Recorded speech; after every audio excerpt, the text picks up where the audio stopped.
everyone, welcome back to my channel. Table values plays important role while preparing visualizations in the Tableau.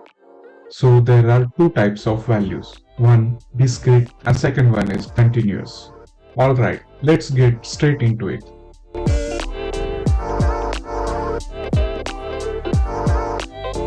First, what is discrete value? Think of discrete values as your countables. You can think of them as individual, separate pieces, like how many pizza slices are left after I had my fill. Now in Tableau, discrete values are typically visualized with the dimensions, like categories, names, or anything you can count. For example, we are talking about the customers. We can count the number of customers per region. Now let's flip the coin. Continuous values are different than the discrete. These are measurables. I think of them as numbers that can take any value within a certain range. Imagine, I'm looking at the average temperature over a week can be anywhere from 20 to 30 degrees Celsius. You need to know this. Discrete values can be distinguished, where the continuous fields cannot be distinguished, but can be aggregated.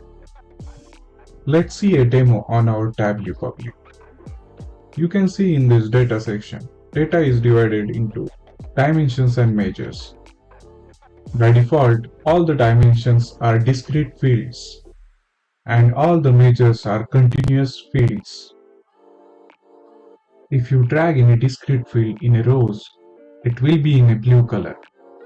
You can see these discrete values are countables. Central, East, South, West. If you drag any major field in rows, it will show it in a green color. You can see the aggregation is done with the sum, and their values are in the range 0 to 300k. This is how you differentiate discrete and continuous values. If you found this video helpful, give it a thumbs up and comment your questions below. Don't forget to hit that subscribe button for more data goodness. Also share with someone who need the level up their Tableau skills. Until next time, keep visualizing and catch you later.